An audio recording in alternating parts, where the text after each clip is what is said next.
نبی پاک صلی اللہ تعالیٰ علیہ وآلہ وسلم نے فرمایا اہل یہود بغیر ٹوپی کے دستار باندھتے، جب سر پہ پگڑی باندھتے تو ان کے سروں پر ٹوپیاں نہیں ہوتی تھی. فرمایا تم نے ٹوپی پر دستار باندھنی ہے، یہودیوں کی مخالفت کرنی ہے، تم نے اہل یہود کی مخالفت کرنی ہے. فرمایا نصارہ کا طریقہ یہ ہے کہ وہ درمیان سے مانگ نہیں نکالتے، سر میں جب کنگھی کرتے ہیں تو درمیان سے مانگ نہیں نکالتے، تم نے درمیان سے مانگ نکالنی، ان کی تم نے مخالفت کرنی.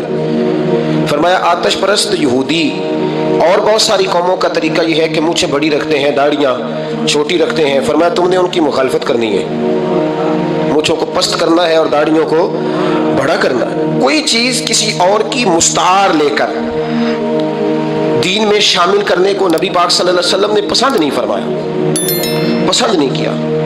فرمایا یہ کام تم نے نہیں کرنا، تمہاری علیحدہ ایک شناخت ہے، تم مسلمان ہو، تمہارا اٹھنا بیٹھنا کھانا پینا چلنا سونا جاگنا حتیٰ کہ تمہارا نماز جنازہ بھی دوسروں سے منفرد ہے. تم لوگوں نے کسی اور قوم کی کسی تھوڑی سی بھی چیز کو اپنے معاملات میں شامل نہیں کرنا. اس کو کہتے ہیں دو قومی نظریہ.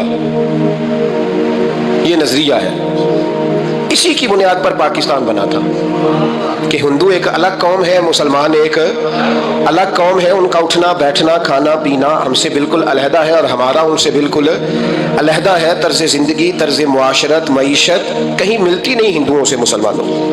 لہٰذا ہمیں ایک ایسا وطن چاہیے، ہمیں ایک ایسا وطن چاہیے جس وطن کے اندر مسلمان اپنے طریقے کے مطابق اٹھیں بھی بیٹھیں بھی چلیں بھی سوئیں بھی.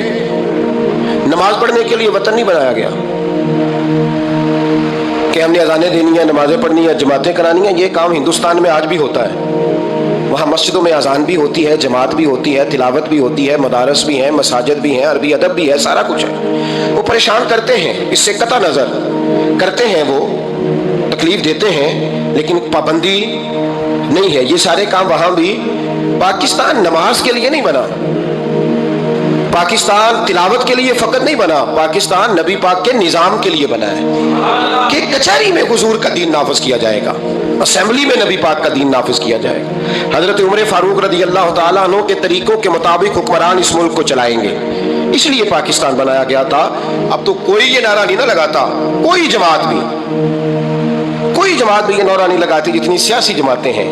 حالانکہ پاکستان کا نعرہ آج بھی ہر آدمی کو پتا ہے کہ پاکستان کا مطلب کیا، لا الہ الا اللہ محمد رسول اللہ صلی اللہ تعالی علیہ.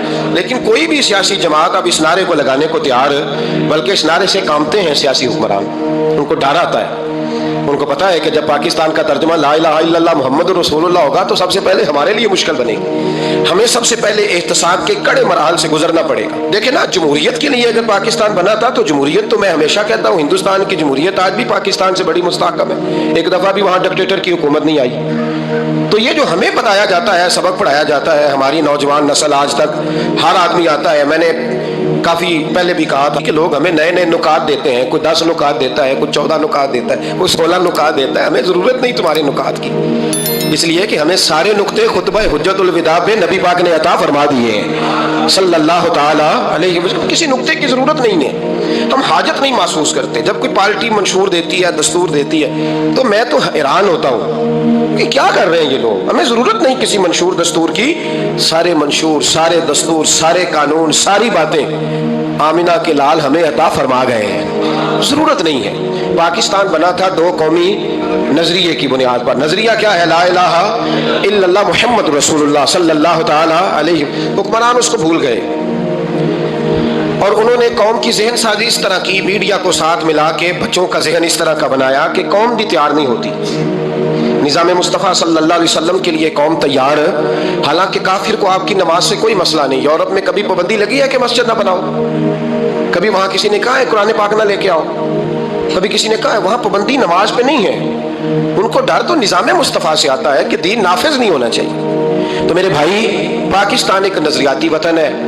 جتنا دوڑ سکتے ہیں میں اور آپ دوڑ لیں، جتنا دوڑ سکتے ہیں، جہاں تک یہ قوم بھاگ سکتی ہے بھاگ لے.